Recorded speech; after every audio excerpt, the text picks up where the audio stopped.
Molweni sithandwa zam, molweni. Namhlanje ke sikwa Hoshal. Hoshal is where we discuss short stories I've read, amongst other things we do. But today, the segment is WTFB, and what that basically means is what the fuck, Bazalwan.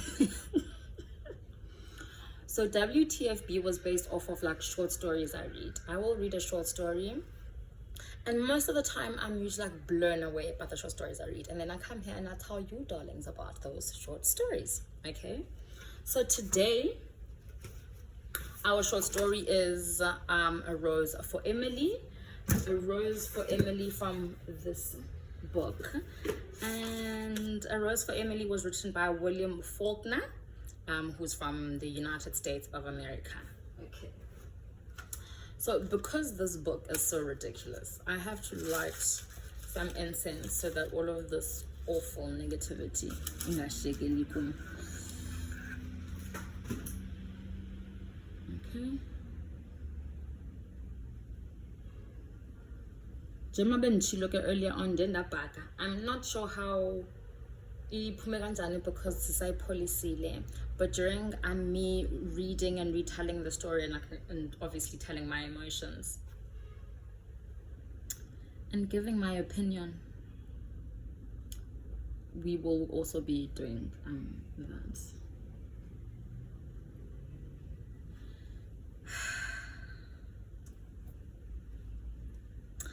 I'm wearing Barbara Mackenzie.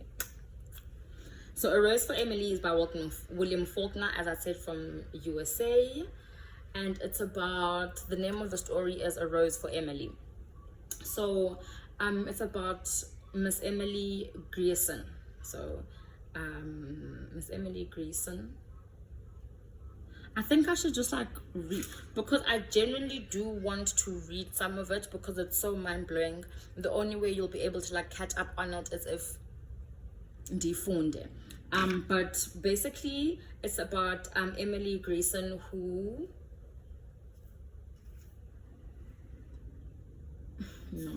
is on the Pazamis. So when Emily Grierson died, our whole town went to her funeral. The men, through a sort of respectful affection.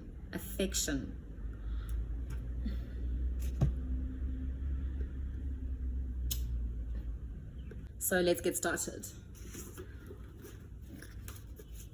When Miss Emily Grierson died, our whole town went to her funeral. The men, through a sort of respectful affection for a fallen monument. The woman, mostly out of curiosity to see the inside of her house, which no one save an old manservant, a combined gardener and cook, had seen. Okay.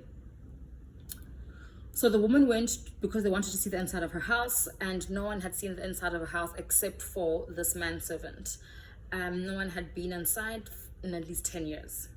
It was a big, squarish frame house that had once been white, decorated with cupolas, blah, blah, blah, blah, blah, blah. So this was like back in the days. So they're just now explaining to us what the type of house it was. But then obviously as little Liamba, it says garages and cotton gins had encroached and obliterated even the august names of that neighborhood. Only Miss Emily's house was left, lifting its stubborn and coquettish decay above the cotton wagons and the gasoline pumps. An eyesore among eyesores. And now Miss Emily had gone to join the representatives of those august names where they lay in cedar-bemused cemetery among the ranked and the of Union and Confederate soldiers who fell at the Battle of Jefferson.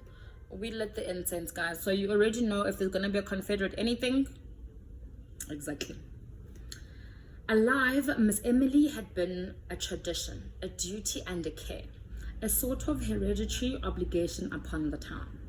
Dating from that day in 1894, when Colonel Sartoris, the mayor, he who fathered the edict that no Negro woman should appear on the streets without an apron.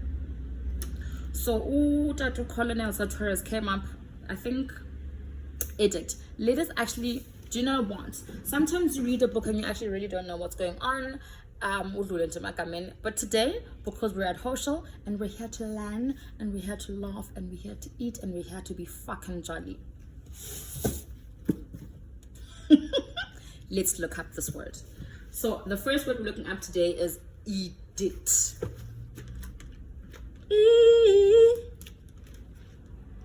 A B C D E. So ED. Eagle, eardrum, hello now. How do you spell it? ED. So it's not E. ED.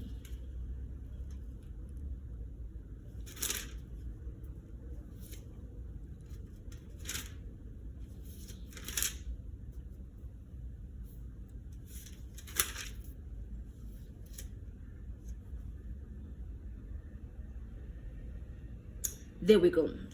So edict is a decree, an order, or ordinance issued by a sovereign state or any other holder of authority. Any formal or authoritative command, proclamation. So basically what this Mr. Colonel did was set the rule that he decreed, okay? He decreed, Huri, if you're a Negro, you cannot step outside without wearing an apron. Like, WTFB, like what the fuck, Bazalan? But anyway, ask Kobe again. He who fathered the edict that no Negro woman should appear on the streets without an apron remitted her taxes. The dispensation dating from death of her father on into... Okay. The dispensation dating from the death of her father on into perpetuity. That is forever. Not that Miss Emily would have accepted charity. Colonel Sartoris invented an involved tale to the effect that Miss Emily's father had loaned money to the town, which the town, as a matter of business, preferred this way of repaying. Basically, Colonel was like, no, Emily besipaleta, so I got to pay taxes because this is how we're going to get those taxes back. Only a man of Colonel Sartoris's generation and thought could have invented it, and only a woman could have believed it. When the next generation with its more modern ideas became mayors and aldermen, this arrangement created some little dissatisfaction. On the first of the year, they mailed her a tax notice. So now Colonel has passed away and they're just like, there's no way. We need to collect taxes or be better pay. On the first of the year, they mailed her a tax notice. February came and there was no reply. They wrote her a formal letter asking her to call at the sheriff's office at her convenience. A week later, the mayor wrote her himself, offering to call or to send his car for her, and received in reply a note on paper of an archaic shape and a thin flowing calligraphy in faded ink, to the effect that she no longer went out at all. The tax notice sorry, it's just water, babies. The tax notice was also enclosed without comment.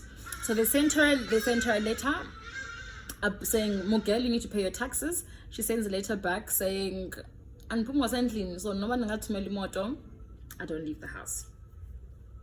They called a special meeting of the Board of Aldermen. A deputation waited upon her, knocked at the door through which no visitor had passed since she ceased giving China painting lessons 8 or 10 years earlier. The door has, remember how when we read in the beginning, it said everyone attended the funeral. The men, because shame, and then the woman especially because they want to see inside her house. So it's now telling us that she hasn't opened her doors, or no one has entered into her house in 10 years.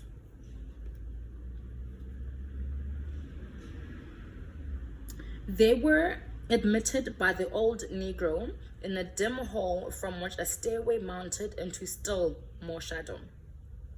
It smelled of dust and disuse, a close, dank smell. The Negro led them into the parlor, It was furnished in heavy leather-covered furniture. When the Negro opened the blinds of one window, they could see that the leather was cracked, and when they sat down, a faint dust rose sluggishly about their thighs, spinning with slow motes in the single sun ray. On a tarnished gilt easel before the fireplace stood a portrait of Miss Emily's father. Gilt. They rose when she entered. A small, fat woman in black with a thin gold chain descended to her waist and vanishing into her belt. They rose when she entered, a small, fat woman in black with a thin gold chain descending to her waist and vanishing into her belt. Leaning on an ebony cane with a tarnished gold head, her skeleton was small and spare.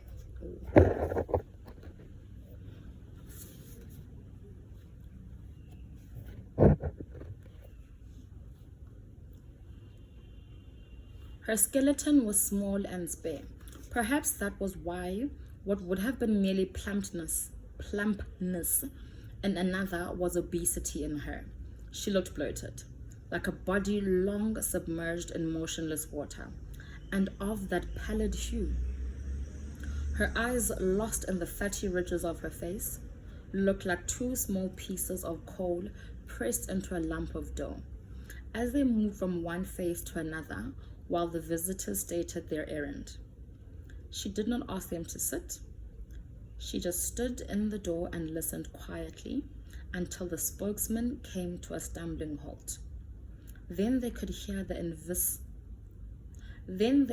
invincible watch ticking at the end of the gold chain. Her voice was dry and cold. I have no taxes in Jefferson. Colonel Sartoris explained it to me. Perhaps one of you can gain access to the city records and satisfy yourselves. But we are the city authorities, Miss Emily. Didn't you get a notice from the sheriff signed by himself? I received a paper, yes, Miss Emily said. Perhaps he considers himself the sheriff. I have no taxes in Jefferson. But there is nothing on the books to show that. You see, we must go by the... See, Colonel Sartoris, I have no taxes in Jefferson. But Miss Emily! See, Colonel Sartoris. Colonel Sartoris had been dead almost 10 years. I have no taxes in Jefferson. Toby! The Negro appeared. Show these gentlemen out. So he vanquished them, horse and foot, just as she had vanquished their fathers 30 years before about the smell. That was 2 years after her father's death, and a short time after her sweetheart, the one we believed would marry her, had deserted her. After her father's death, she went out very little. After her sweetheart went away, people hardly saw her at all. A few of the ladies had the temerity to call, but were not received, and the only sign of life about the place was the Negro man, a young man then, going in and out with a market basket. So we're gonna now look up temerity. I think it's like tenacity, but let's see. Temerity. A, B, C, D, E, F, G. Say we Temerity. It's T-E. Temerity.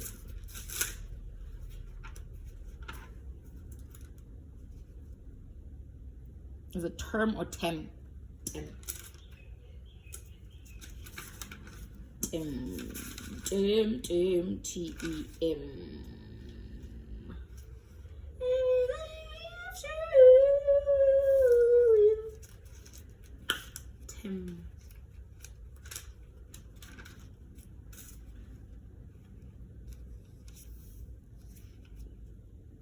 Tem. Temerity. temerity, rashness or boldness. Rashness or boldness, from Latin termitus, accident, from temere, at random. So basically, would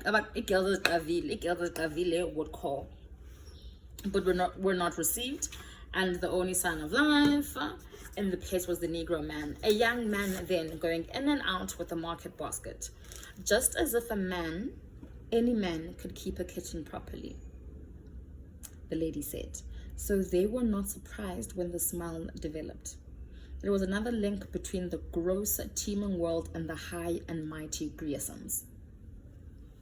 A neighbor, a woman, complained to the woman, Judge Stevens, 8 years old. 80 years old. But what will you have me do about it, madam? He said. Why, send her word to stop it, the woman said. Isn't there a law? I'm sure that won't be necessary, Judge Stevens said. It's probably just a snake or a rat that nigger of hers killed in the yard. I'll speak to him about it. Oh, let's cleanse the air, because what the fuck, Pasavani? You see.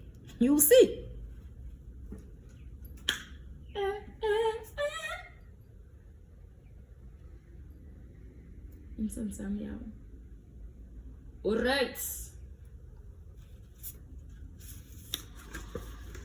It's probably just a snake or a rat that nigger of hers killed in the yard. I'll speak to him about it. The next day, he received 2 more complaints. One from a man who came in a different depreciation. We really must do something about it, Judge. I'd be the last one in the world to bother Miss Emily, but we've got to do something. That night, the board of aldermen met, 3 greybeards and 1 younger man, a member of the rising generation. It's simple enough, he said. Send her word to have her place cleaned up. Give her a certain time to do it in, and if she don't, damn it, sir, Judge Stevens said, would you accuse a lady to her face of smelling bad? So the next night, after midnight, 4 men crossed Miss Emily's lawn and slunk about the house like burglars, sniffling along the base of the brickwork and at the cellar openings, while one of them performed a regular sewing motion, with his hand out of a sack slung from his shoulder. They broke open the cellar door and sprinkled lime there. And in all the outbuilding, as they recrossed the lawn, a window that had been dark was lighted, and Miss Emily sat in it. The light behind her, and her upright torso motionless as that of an idol, they crept quietly across the lawn and into the shadow of the locusts that lined the street. After a week or 2, the smell went away. That was when people had begun to feel sorry for her. People in our town, remembering how old Lady Wyatt, her great aunt, had gone completely crazy at last, believed that the Griersons held themselves a little too high for what they really were.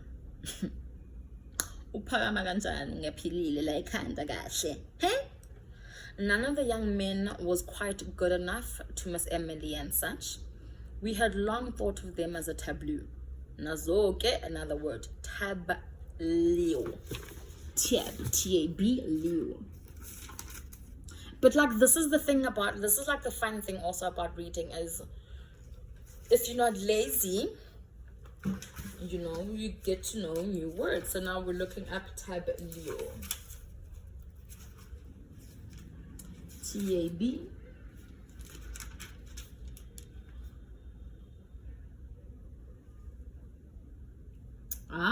Leo or Leo. A pause during or at the end of a scene on stage when all the performers briefly freeze in position. Any dramatic group or scene. So that's what it is, tableau. It's a pause. So kutiwa apa again.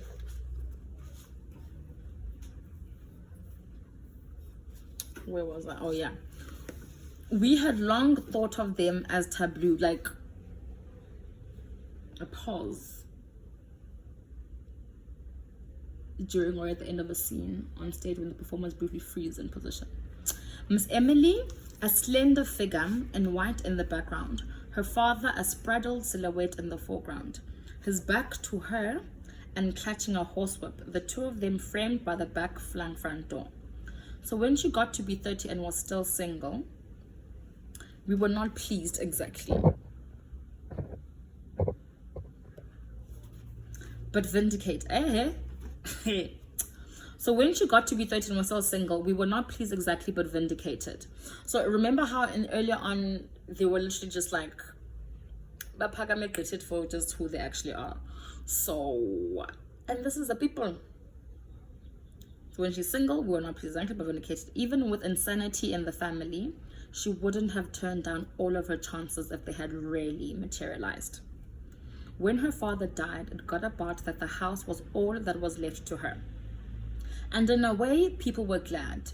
At last, they could pity Miss Emily. Being left alone and a pauper, she had become humanized.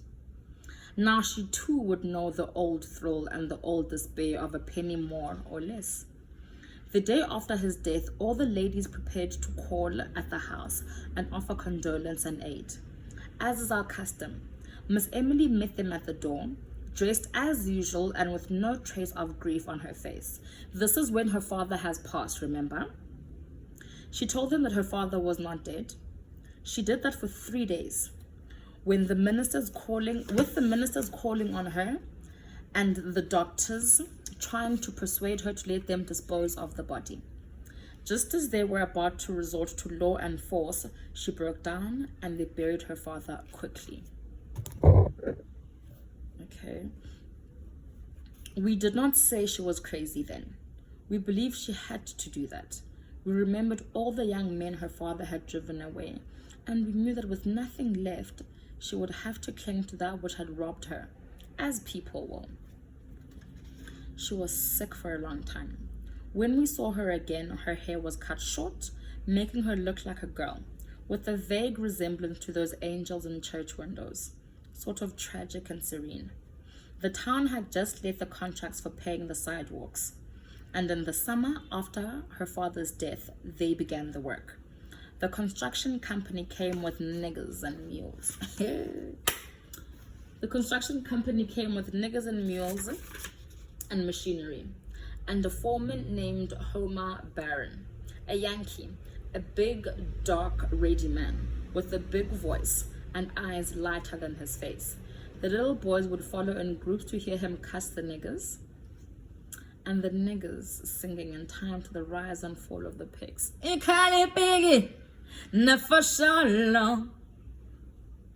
Pretty soon he knew everybody in town, Homer. Whenever you heard a lot of laughing anywhere about the square, Homer Barron would be in the center of the group. Presently, we began to see him and Miss Emily on Sunday afternoons driving in the yellow-wheeled buggy and the matched team of bays from the livery stable.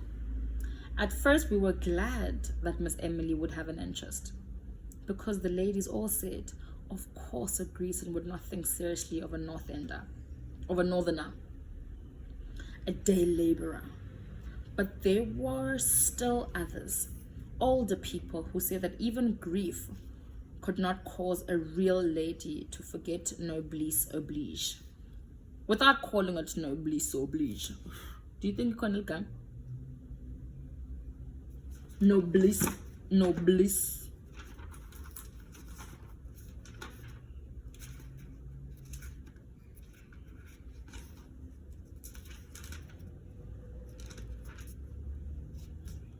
N-O-B-L.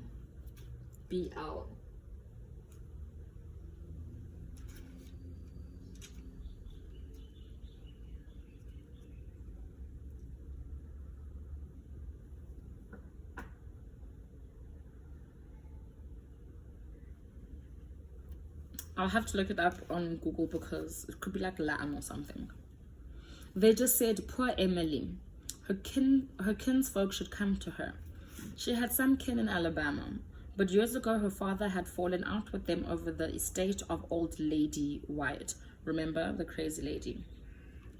And there was no communication between the two families. They had not even been represented at the funeral.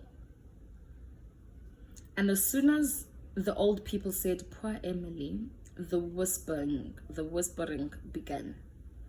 "Do you suppose it's really so?" they said to one another. "Of course it is. What else could..." This behind their hands, a rustling of craned silk and satin behind their jalousies. Jalousies. What is this jalousies? Do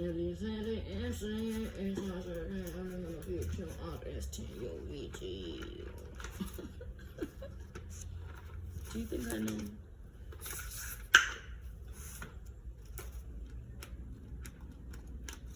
And sana ungabo wangun wabjonga amagama. If you can't find them, you can't find them. But try. Try your luck. Hey, but no, Jay.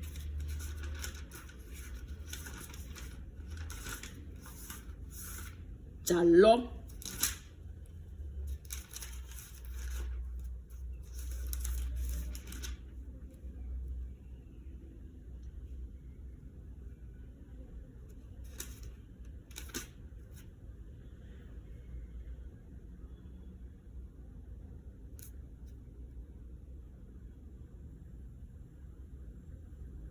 An old car.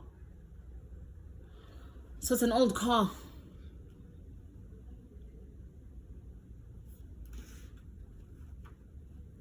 So, and as soon as the old people said, "Poor Emily," the whispering began. "Do you suppose it's really so?" they said to one another. "Of course it is. What else could..." This behind their hands, rustling on crane silk and satin behind their old cars closed upon the sun of Sunday afternoon as the thin, swift glop of the match team passed. Poor Emily. She carried her head high enough, even when we believed that she was fallen. It was as if she demanded more than ever the recognition of her dignity as the last Grierson, as if it had wanted that touch of earthiness to reaffirm her imperviousness, like when she bought the rat poison, the arsenic. That was over a year after they had begun to say, "Poor Emily," and while the two female cousins were visiting her. So she did have cousins. Guys, it's getting to the... I hope you guys are listening. "I want some poison," she said to the druggist. Guys, the druggist is a pharmacist. She was over 30 then. Still a slight woman, though thinner than usual, with cold, haughty black eyes and a face the flesh of which was strained about the eye sockets, as you imagine a lighthouse keeper's face ought to look. "I want some poison," she said. "Yes, Miss Emily. What kind? For rats and such? I'd reckon. I want the best you have." "I don't care what kind." The druggist named several. "They'll kill anything up to an elephant, but what you want is..." "Arsenic," Miss Emily said. "Is that a good one?" "Is arsenic?" "Yes, ma'am, but what you want..." "I want arsenic." The druggist looked down at her. She looked back at him, erect, her face like a strained flag. "Why, of course," the druggist said, "if that's what you want, but the law requires you to tell what you're going to use it for." Miss Emily just stared at him, her head tilted back in order to look him eye for eye. So he's tall and she's short, so she's like, "Give me arsenic. I said what I said. Arsenic." Miss Emily just stared at him, her head tilted back in order to look him eye for eye, until he looked away and went and got the arsenic and wrapped it up. The Negro delivery boy brought the package. The druggist didn't come back. When she opened the package at home, there was written on the box, under the skull and bones, "For rats." So the next day, we all said, "She'll kill herself." And we said it would be the best thing. When she had first begun to be seen with Homer Barron, we had said she will marry him. Then we said she will persuade him yet, because Homer himself had remarked he liked men, and it was known that he drank with the younger men in the Elks Club, that he was not marrying men. Later we said, "Poor Emily," Behind the yellow seas, as they pass on Sunday afternoon in the glittering buggy, Miss Emily with her head high and Herman Baron with his hat cocked and a cigar in his teeth, reins and whip in a yellow glove. Then some of the ladies began to say that it was a disgrace to the town and a bad example to the young people.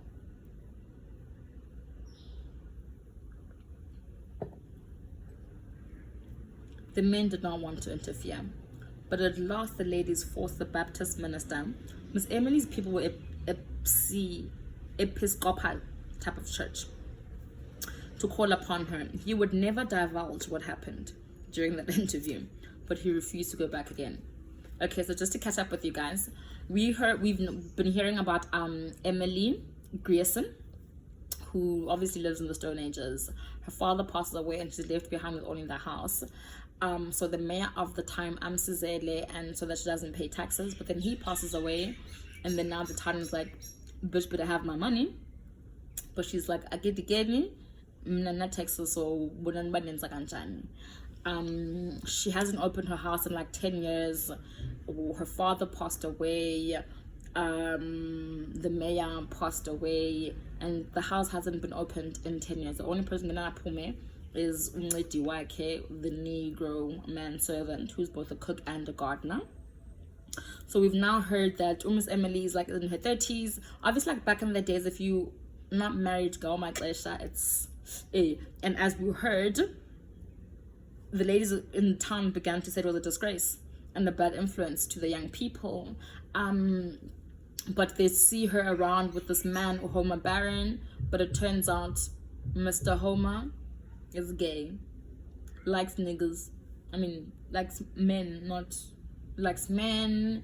We club your youngins, twinks, and that's what he's about. So they then, because it's such a bad influence, they then call upon Umfundisi yakhe to be like, the girl needs to get married. She needs to get married. We also heard that initially they thought like she didn't have cousins, but she did, and they came to visit. But it seemed as if the cousins were worse than she was, because the people are just like, hey, weirdos. So Umfundisi goes, but Umfundisi never tells the people how their interview or how the conversation went. They just know that he never went back. The next Sunday, they again drove about the streets, and the following day, the minister's wife wrote to Miss Emily's relations in Alabama, the cousins. She had booked kin under her roof again. She had blood kin. So what this story does, I hope you guys are catching on. It's information, then exactly. She had blood kin under her roof again, and we sat back to watch developments. At first, nothing happened. Then we were sure that they were to be married. We learned that Miss Emily had been to the jewelers and ordered a man's toilet set in silver with the letters HB on each piece.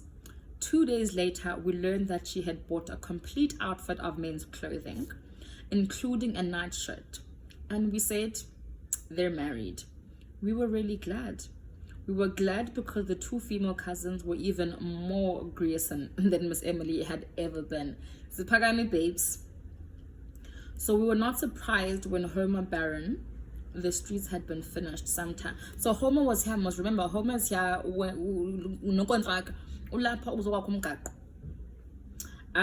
so we were not surprised when Homer Baron, the streets had been finished sometime since, was gone. We were a little disappointed that there was not a public blowing off, but we believed that he had gone on to prepare for Miss Emily's coming, or to give her a chance to get rid of the cousins. By that time, it was a cabal, and we were all Miss Emily's allies to help circumvent the cousins. Sure enough, after another week, they departed. And as we had expected all along, within 3 days, Homer Baron was back in town. A neighbor saw the Negro man admit him at the kitchen door at dusk one evening. And that was the last we saw of Homer Baron. And of Miss Emily for some time. The Negro man went in and out with the market basket, but the front door remained closed. Now and then we would see her at the window for a moment, as the men did that night when they sprinkled the lime. But for almost 6 months, she did not appear on the streets. Then we knew that this was to be expected too, as if that quality of her father, which had thwarted her woman's life so many times, had been too virulent and too furious to die. When we saw Miss Emily, she had grown fat and her hair was turning grey. During the next few years, it grew grayer and grayer until it attained an even pepper and salt iron grey, when it ceased turning. Up to the day of her death at 74, it was still that vigorous iron grey, like the hair of an active man. From that time on, her front door remained closed, save for a period of 6 or 7 years when she was about 40, during which she gave lessons in China painting. She fitted up a studio in one of the downstairs rooms, where the daughters and granddaughters of Colonel Sartorius, contemporaries, were sent to her with the same regularity and in the same spirit that they were sent to church on Sundays with a 25-cent piece for the collection plate. The kids didn't want to be there, but they were forced, so they had to go. Meanwhile, her taxes had been remitted. Then the newer generation became the backbone and the spirit of the town, and the painting pupils grew up and fell away and did not send their children to her with boxes of color and tedious brushes and pictures cut from the ladies' magazines. The front door closed upon the last one and remained closed for good. When the town got free postal delivery, Miss Emily alone refused to let them fasten the metal numbers above her door and attach a mailbox to it. She would not listen to them. Daily, monthly, yearly, we watched the Negro grow grayer and more stooped, going in and out with the market basket. Each December, we sent her a tax notice, which would be returned by the post office a week later unclaimed. Now and then we would see her in one of the downstairs windows. She had evidently shut up the top floor of the house, like the carven torso of an idol in a niche, looking or not looking at us. We could never tell which. Thus she passed from generation to generation, dear, inescapable, impervious, tranquil, and perverse. And so she died. Fell ill in the house filled with dust and shadows, with only a doddering Negro man to wait on her. We did not even know she was sick. We had long since given up trying to get any information from the Negro. He talked to no one, probably not even to her, for his voice had grown harsh and rusty, as if from disuse. She died in one of the downstairs rooms, in a heavy walnut bed, with a curtain, her grey head. She died in one of the downstairs rooms in a heavy walnut bed with a curtain, her grey head propped on a pillow, yellow and moldy, with age and lack of sunlight. The Negro met the first of the ladies at the front door and let them in, with their hushed, sibilant voices and their quick, curious glances, and then he disappeared. He walked right through the house and out of the back and was not seen again. The two female cousins came at once.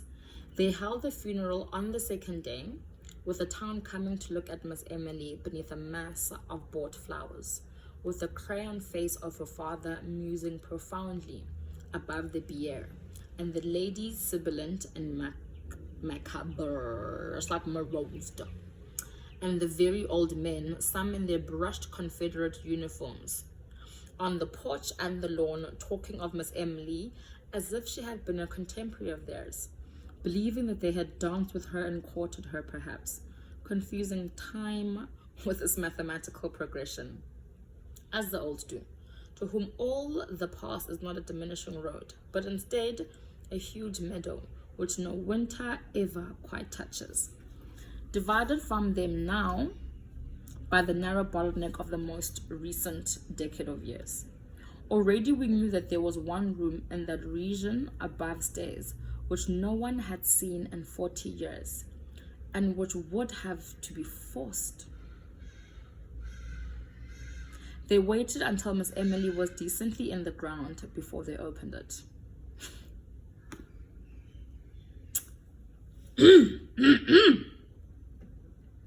The violence of breaking down the door seemed to fill this room with pervading dust. A thin, acrid pall, as of the tomb, seemed to lie everywhere, upon this room, decked and furnished as for a bridal.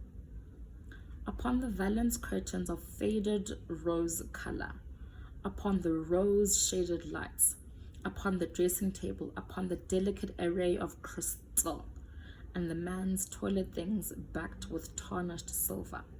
Silver so tarnished that the monogram was obscured. Among them lay a collar and a tie. Pause.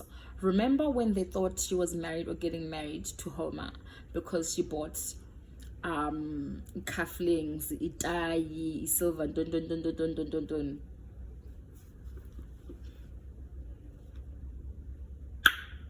Among them lay a collar and a tie, as if they had just been removed, which left upon the surface a pale crescent in the dust. Upon a chair hung the suit, carefully folded. Beneath it, the 2 mute shoes and the discarded socks. The man himself lay in bed. Bitches. What the fuck? The man himself lay in the bed. For a long while, we just stood there, looking down at the profound and fleshless grin. The body had apparently once lain in the attitude of an embrace, but now the long sleep that outlasts love, that conquers even the grimace of love, had cuckolded him. What was Hello? Vula, baby?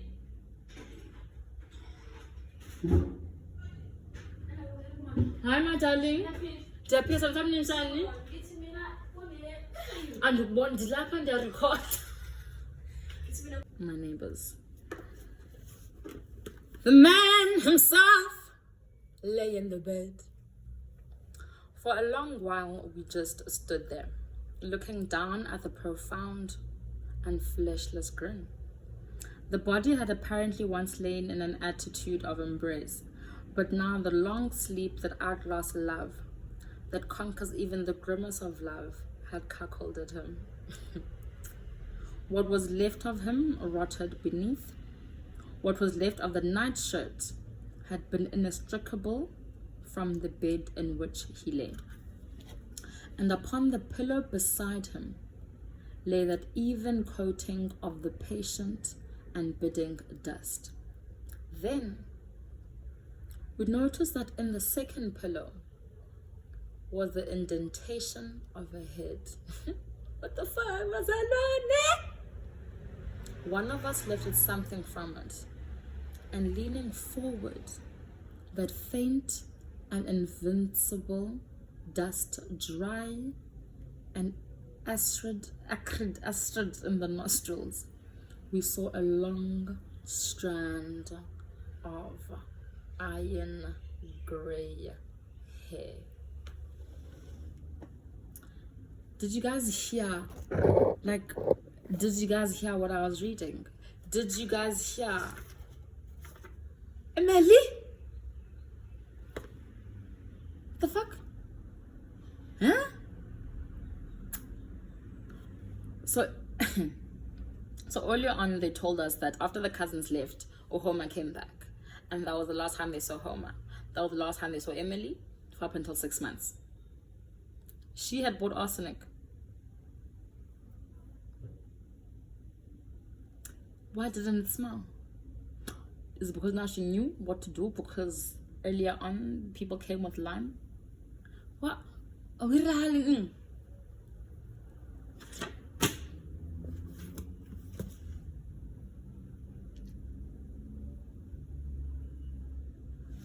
But Homer was gay.